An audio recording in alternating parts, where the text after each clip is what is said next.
तो स्वागत है दोस्तों आपका हमारे इस चैनल पर। आज हम लोग डिस्कस करेंगे एक आईपीओ के बारे में। और जैसा कि आप सभी जानते हैं, बाज़ार में एक आईपीओ आया हुआ है बाज़ार स्टाइल रिटेल लिमिटेड का। और ये आईपीओ आ चुका है, आज इसकी जो है लास्ट डेट है।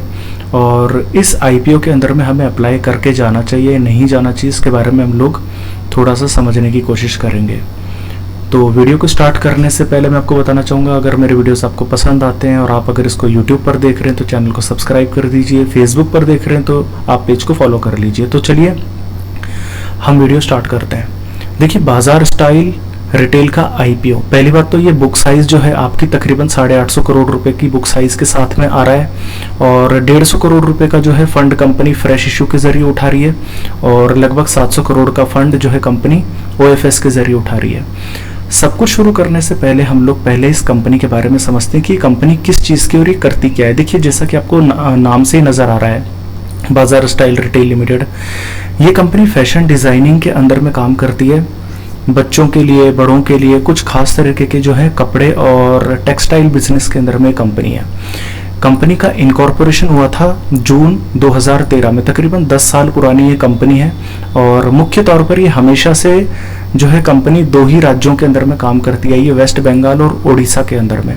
तो मुख्य तौर पर कंपनी का बहुत ज़्यादा जो है बड़ा इंफ्रास्ट्रक्चर अभी तक तो था नहीं। कंपनी करती क्या है, कंपनी मुख्य तौर पर आदमियों के लिए, औरतों के लिए, बच्चों के लिए, लड़कियों के लिए जो है कुछ खास तरीके के जो कपड़े और फैशंस के अंदर में जो प्रोडक्ट्स बनाती है। इसके अलावा कुछ होम फर्निशिंग के कंपनी प्रोडक्ट्स बनाती है।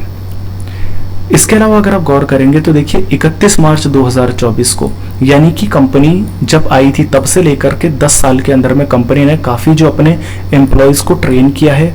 इसके अलावा कंपनी अब 9 स्टेट्स के अंदर में अपने आउटलेट्स को खोल चुकी है, 162 स्टोर्स के साथ में, जिनके अंदर में आप नाम देख सकते हैं उड़ीसा, बिहार, असम, झारखंड और इस तरीके से कुल 9 स्टेट्स है।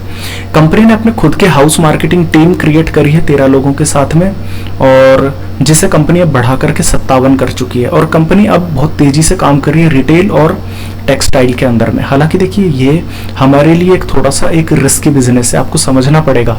ये कंपनी बाजार स्टाइल रिटेल लिमिटेड एक पूरे एक रिस्की इन्वायरमेंट के अंदर में काम कर रही है, क्योंकि देखिए फैशन डिजाइनिंग और फैशन से रिलेटेड काम के अंदर में कंपनियों पे एक रिस्क होता है कि कंपनियों को बहुत तेजी से खुद को अपडेट करना पड़ता है, रिवॉल्व करना पड़ता है। अब कंपनी यहाँ पर मार्केटिंग पर खर्चा करती है, तो सारा ज़्यादातर कंपनियों का खर्चा मार्केटिंग पर हो जाता है। ऐसे में आमतौर पर कंपनियां फैशन बेसिस पर अपडेट नहीं कर पाती अपने आप को, तो ये एक बहुत बड़ा रिस्क है इस जैसी कंपनियों के लिए, बाजार स्टाइल रिटेल लिमिटेड। अब इसकी दिक्कत ये है कि कंपनी बहुत छोटे प्रोडक्ट्स के अंदर में काम करती है, जो कि बहुत छोटे लेवल के प्रोडक्ट्स हैं, ठीक है। तो ये एक मेजर इशू जो है मुझे इस कंपनी के अंदर में यहाँ पर नज़र आ रहा है। बाकी अगर बात करें हम लोग यहाँ पर कंपनी के अंदर में, एक बार हम लोग थोड़े से इसके फंडामेंटल्स को देख लेते हैं। कंपनी जो है, अगर मैं 31 मार्च 2024 का डेटा देखूँ तो कंपनी का जो साइज था असेट्स का, वो तकरीबन 1165 करोड़ रुपए के असेट साइज थे। इसमें कंपनी की सेल्स थी वो तकरीबन 1000 करोड़ की कंपनी ने सेल दर्ज कराई है। और जो प्रॉफिट्स आफ्टर टैक्स है वो 22 करोड़ का है। मैं ये मानता हूँ कि कंपनी अगर जो भी सेल्स क्रिएट कर रही है, अगर उसका 10% भी अगर कंपनी प्रॉफिट क्रिएट कर रही है तो भी कंपनी को मैं थोड़ा सा अच्छा मानता हूँ। यहाँ पर कंपनी का जो मुनाफा है वो सिर्फ 22 करोड़ का है। हालांकि इस इंडस्ट्री के अंदर में बहुत ज़्यादा मार्जिन नहीं होता, पर फिर भी चलिए ठीक है, हम एक बार के लिए इसको इग्नोर कर भी देंगे। कंपनी का नेटवर्थ है तकरीबन 225 करोड़ का, रिजर्व सरप्लस है 180 करोड़ का। अब यहाँ सबसे बड़ी दिक्कत है कि कंपनी के पास में तकरीबन 180 करोड़ की ही बोरोइंग्स भी है, जिसमें लॉन्ग टर्म और शॉर्ट टर्म बोरोइंग्स है। अब बुरी बात क्या है, बुरी चीज़ ये है कि कंपनी कमा रही है सिर्फ 22 करोड़ रुपए, कंपनी का रिजर्व सरप्लस सिर्फ 180 करोड़ का है। यहाँ से तकरीबन 10% से भी कम कंपनी के पास में लोन होने चाहिए थे, पर कंपनी अपने जो है रिजर्व्स के बराबर ही जो है कर्जा लेकर के बैठी है 180 करोड़ रुपए का। ये एक जो है कंपनी के ऊपर में एक मेजर ड्रॉबैक है। अब आप थोड़ा सा आगे बढ़ते हैं हम लोग यहाँ पर, तो आप देखिए ज़रा सा, आपका जो रिटर्न ऑन इक्विटी है वो तकरीबन 11% के आसपास है। आपका जो डेट इक्विटी रेशियो 0.76 है, यहाँ पर आपको डेट इक्विटी रेशियो 0.76 यहाँ पे कम नज़र आ रहा है, पर जिस तेज़ी से ये बढ़ा है वो चीज़ अपने आप में थोड़ी सी अच्छी नहीं है, क्योंकि कंपनी भले ही चाहे लोन्स वैसे बहुत ज़्यादा नहीं है, बट कंपनी के जो प्रॉफिट्स हो रहे हैं 22 करोड़ के, उसके मुकाबले 180 करोड़ का लोन्स बहुत ज़्यादा हैं। जबकि कंपनी चाहे तो अगर अपने प्रॉफिट्स को बढ़ा ले तब भी ये जो लोन्स है हमारे, हम इसको एक बार के लिए इग्नोर कर सकते हैं, बट कंपनी के जो प्रॉफिट्स हैं उसके मुकाबले कंपनी के लोन्स अभी बहुत ज़्यादा हैं। तो डेट इक्विटी रेशियो चाहे 1:1 के कंपैरिजन में जो है नीचे है, 0.76 है, बट हम लोग इसको थोड़ा सा कम करके नहीं आंकेंगे। कंपनी का जो मार्जिन है वो सिर्फ 2% का है, जो कि बहुत ज़्यादा कम है। हालांकि देखिए रिटेल इंडस्ट्री के जो फैशन इंडस्ट्री के अंदर में इस तरीके के मार्जिन्स होना, इतने कम होना, वो एक लाजमी सी बात है, ठीक है। ईपीएस की बात करें तो कंपनी आईपीओ लेकर के आई है, उससे पहले कंपनी का जो ईपीएस है वो तकरीबन 3.1 है, और आईपीओ लाने के बाद में कंपनी का जो ईपीएस है वो 2.94 होगा, और जो प्राइस टू अर्निंग है वो आईपीओ से पहले 125.5 का है, जबकि आईपीओ लाने के बाद में कंपनी का जो प्राइस टू अर्निंग होगा वो 132 के पार होगा। ये ओवर एक्सपेंसिव है, मैं आपको इस चीज़ को दिखाऊंगा। अगर आप यहाँ पर बाजार रिटेल के अंदर में अगर आप इसके कॉम्पिटिटर्स को देखेंगे, क्योंकि देखिए यहाँ पर पोस्ट आईपीओ जो कंपनी का जो ईपीएस निकल करके आ रहा है, कंपनी का जो पोस्ट आईपीओ के बाद में जो प्राइस टू अर्निंग निकल करके आ रहा है वो 132 का निकल करके आ रहा है, जबकि इसके जो पीआर कॉम्पिटिटर्स हैं, देखिए Avenue Supermart, Trent, Aditya Birla, Shopper Stop, V Mart retail, V2 retail, इन सभी कंपनियों के अंदर में जो प्राइस टू अर्निंग है वो तकरीबन 125 से लेकर के 150 के आसपास है। ये कंपनी अभी अभी आईपीओ लेकर के आई है, ठीक है, और ये जो कंपनी है ये बहुत समय से लिस्टेड है, जबकि इनके आईपीओज अभी तक 150 के लेवल्स पर अब जा करके टच करें। उनके मुकाबले कंपनी जो है अभी अभी एंटर करी है इतने छोटे से बिजनेस के साथ में, और कितने का जो है कंपनी पी लेकर के आ रही है, 132 का पी लेकर के आ रही है, जबकि जो पीयर कॉम्पिटिटर्स हैं वो तकरीबन 123 के पी पे मिल रही है, 100 के पी पे मिल रही है। तो सवाल ये है कि मैं लॉन्ग टर्म के अंदर में अगर पैसा लगाऊंगा तो बाजार रिटेल में क्यों लगाऊंगा, मैं इस आईपीओ में क्यों जो है लॉन्ग टर्म लेकर के जाऊंगा। मेरे पास ऑप्शन है एवेन्यू सुपरमार्ट का, मेरे पास ऑप्शन है ट्रेंट का, तो कंपनी ओवर एक्सपेंसिव जो है आईपीओ लेकर के आ रही है। अब मैं थोड़ा सा आईपीओ की डिटेल्स आपके सामने रख देता हूँ। देखिए कंपनी आईपीओ लेकर के आ रही है 30 अगस्त को, 30 अगस्त को जो है आईपीओ खुलेगा, और 3 सितंबर को यानी आज इस कंपनी की जो है आईपीओ की तीसरी यानी कि लास्ट तारीख है। फेस वैल्यू कंपनी का 5 रुपये पर शेयर है। प्राइस बैंड है कंपनी का 370 रुपये से लेकर के 389 रुपये। 370 रुपये कंपनी का लोअर बैंड है, और हायर बैंड है कंपनी का 389 रुपये का। लॉट साइज रहेगा कंपनी का 38 शेयर्स का, और टोटल जो साइज है कंपनी का वो तकरीबन 850 करोड़ रुपए का है। लगभग कंपनी उसके जरिए 2.25 करोड़ शेयर्स जो है मार्केट में लेकर के आ रही है। अब जो टोटल साइज है उसके अंदर में से कंपनी फ्रेश इश्यू तकरीबन 150 करोड़ रुपए का लेकर के आ रही है, और ऑफर फॉर सेल है तकरीबन 700 करोड़ का लेकर के आ रही है। मैं आपको ऐसे समझाता हूँ, कंपनी 850 करोड़ रुपए का टोटल फंड जो है कंपनी मार्केट के थ्रू उठाना चाहती है, जिसमें से 150 करोड़ रुपए का फंड कंपनी फ्रेश इश्यू के जरिए उठा रही है, यानी कि कंपनी अपनी हिस्सेदारी को बेच करके 150 करोड़ रुपए का फंड उठाने को तैयार है। जबकि जो कंपनी के प्रमोटर्स हैं वो 700 करोड़ रुपए का फंड उठाना चाह रहे हैं, यानी कि 700 करोड़ रुपए के शेयर्स कंपनी के प्रमोटर्स बेच रहे हैं, जिनके अंदर में भी नाम जो है राकेश झुनझुनवाला का है। जो राकेश झुनझुनवाला जो एक बड़े इन्वेस्टर्स थे, उनकी वाइफ, तो उनका कंपनी से इतनी बड़ी स्टेक को बेचना ये एक अच्छा सिग्नल नहीं है, क्योंकि कंपनी के प्रमोटर जब बेच करके फंड रेज करते हैं आईपीओ के लिए तो ये बहुत बुरी चीज मानी जाती है। अब 850 करोड़ में से ज्यादा जो पैसा है वो प्रमोटर्स अपनी हिस्सेदारी को बेच रहे हैं। अब सवाल ये है कि जब कंपनी के प्रमोटर्स ही बेच रहे हैं शेयर्स को, तो हम क्यों खरीदें, ठीक है। तो 700 करोड़ रुपए के शेयर जो है कंपनी के प्रमोटर्स बेच रहे हैं इस वक्त, तो ये एक आईपीओ के लिए एक सबसे बड़ा ड्रॉबैक है। ये एक सबसे बड़ा रीजन है कि कंपनी के प्रमोटर्स 700 करोड़ रुपए के शेयर बेच करके कंपनी अपने लोन को चुका रही है, तो ये एक बुरी चीज है। एम्प्लॉयज की डिस्काउंट की बात कर लेते हैं, तो देखिए 35 रुपए के शेयर का जो है एम्प्लॉयज को डिस्काउंट है, यानी जिस शेयर जिस कीमत पर लिस्ट होगा उसमें से तकरीबन 35 रुपए माइनस का जो भाव होगा वो एम्प्लॉयज के लिए होगा। इशू टाइप मैंने आपको बताई दिया, बुक बिल्ट इशू है, और लिस्टिंग जो कि एनएससी और बीएससी दोनों के अंदर में होगी। बाकी अगर मैं बात करूं आपको रिटेल के अंदर में एक लॉट आप खरीद रहे हैं तो आपको 14,782 रुपए का आपको एक जो है लॉट मिलेगा। मैक्सिमम आप जो है 2 लाख रुपए से कम लगा रहे हैं तो आप रिटेलर्स की मैक्स कैटेगरी में आएंगे, जिसमें आप 1,92,000 रुपए आप लगा सकते हैं। 494 शेयर्स का जो है साइज होगा, 13 शेयर्स का लॉट होगा आपका।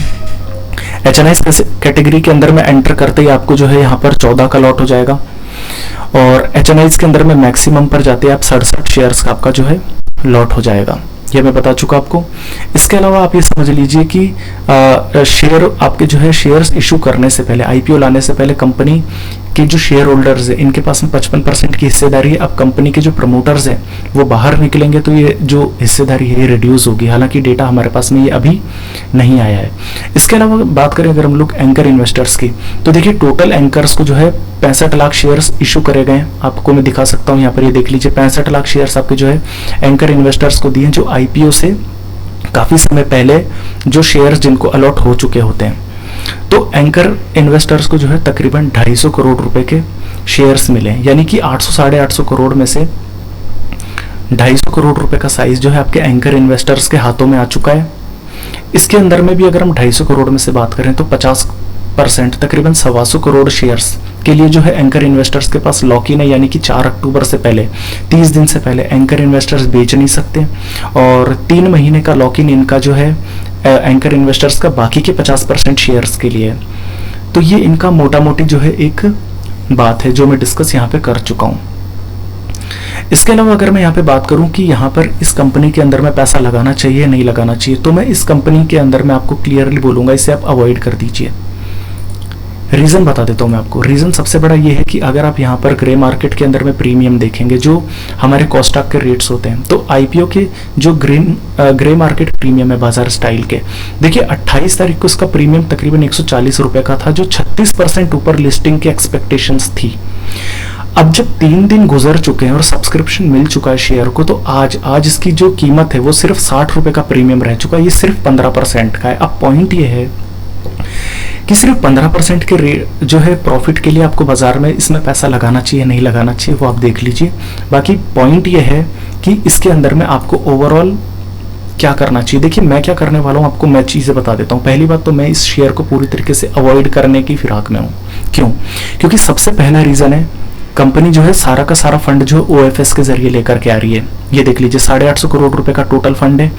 इस 850 करोड़ के अंदर में से बड़े से बड़ा हिस्सा यानी कि 700 करोड़ रुपए का जो फंड है कंपनी OFS के जरिए लेकर के आ रही है। कंपनी के जो प्रमोटर्स हैं वही अपने शेयर्स बेच करके फंड रेज कर रहे हैं, और उस फंड का इस्तेमाल कहाँ करा जाएगा? अपने बोरोइंग्स को चुकाने में, यानी अपने कर्जा चुकाने के अंदर में करा जाएगा। कंपनी उस पैसे का प्रयोग अपनी एक्सपेंशन के लिए नहीं करने वाली, सिर्फ अपना कर्जा चुकाएगी।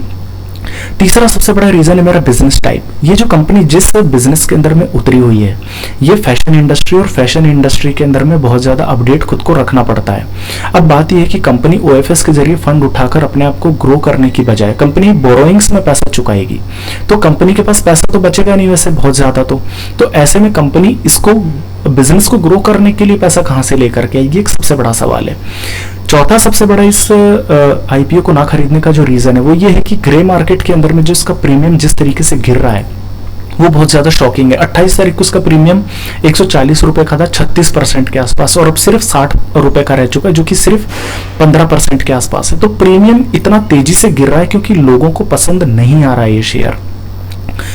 पांचवा सबसे बड़ा रीजन इतना ह्यूज प्राइस टू अर्निंग इस कंपनी का जो है बना हुआ है कि मैं आपको दिखाता हूं यहाँ पे कि कंपनी के जो पीयर कॉम्पिटिटर्स है एवेन्यू, सुपरमार्ट, ट्रेंड, इन कंपनियों के जो प्राइस टू अर्निंग है जिनका इतना एक्सपीरियंस है उनका भी जो प्राइस टू अर्निंग है कोई बहुत ज्यादा एक्सपेंसिव नहीं है। वहां पर ये नई नवेली कंपनी आकर के 132 का पी दे रही है, तो ये बहुत ज्यादा महंगा IPO मेरे को यहाँ पर लग रहा है।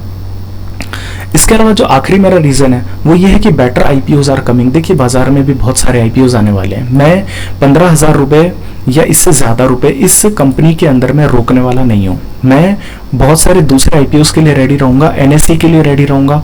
तो मेरी तो पर्सनली राय है कि इस IPO को इग्नोर कर दिया जाए। देखिए इस IPO के अंदर में अगर सिर्फ सारी कमियां भी होती और मैं तुरंत अगर खरीद के एग्जिट भी कर लेता तो भी ठीक था, पर वो तब था जब इसके जो ग्रे मार्केट में प्रीमियम मेरे को 36% मिल रहे थे।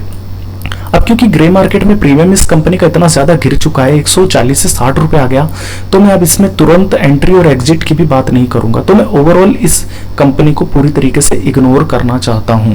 पर फिर भी अगर आपको इसके अंदर में सिर्फ अलॉटमेंट के गेन्स करने तो आप कर सकते हैं, बट इमीडिएटली आपको ये कंपनी के शेयर्स अगर डीमैट में आपके ट्रांसफर होते हैं तो आपको बेचने पड़ेंगे। तो मेरी तो जो एडवाइस है बाजार स्टाइल रिटेल लिमिटेड IPO के अंदर में वो यही है इग्नोर की, और अगर आप इसमें एंट्री करना चाहते हैं तो आप इसको तुरंत के तुरंत आपको इसको बेचना पड़ेगा। तो वीडियो के अंदर में आज के लिए इतना ही। धन्यवाद।